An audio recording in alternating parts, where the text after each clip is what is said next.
आपके ऋषि मुनियों ने ऐसा किया था, आपकी जो ऋषिकाएं थी उन्होंने किया था, आपके जो पूर्वज लोग थे उन सब ने ऐसा किया। उनकी तपस्या इतनी अद्भुत थी, अपने घर परिवार में इतनी बड़ी शक्ति उन्होंने प्राप्त कर ली कि देवताओं से जो वरदान मांगा वो पूरा होने लगा। सावित्री का उदाहरण आपके सामने है, अपाला का उदाहरण आपके सामने है, अनुसूया का उदाहरण आपके सामने है कि ब्रह्मा विष्णु महेश अपने आंगन में बैठा दिए।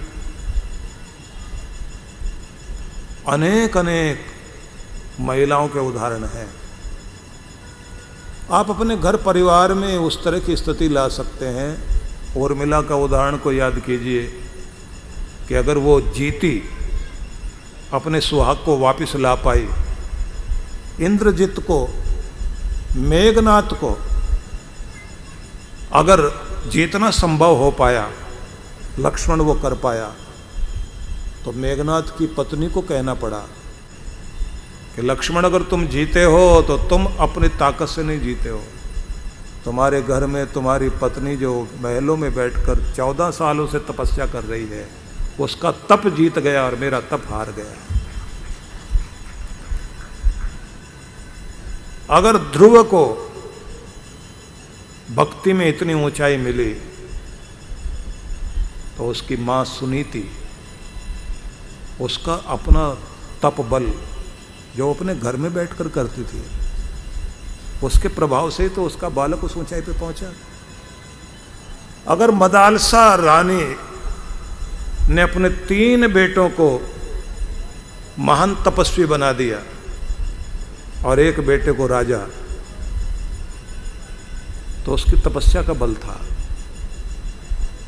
मैं ये बताना चाहता हूं, आप अपने घर परिवार में घर की जिम्मेदारियां निभाते निभाते भी वहां तक पहुंच सकते हैं।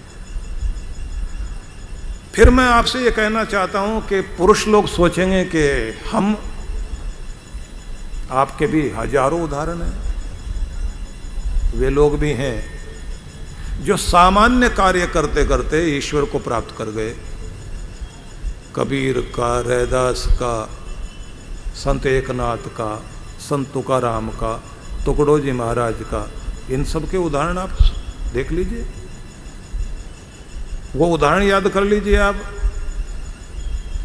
सेना नाई, सदना कसाई, सावंता माली, गोरा कुम्हार, घर परिवार में रहते रहते अपने सारे कार्य करते करते अपने ईश्वर को पा गए।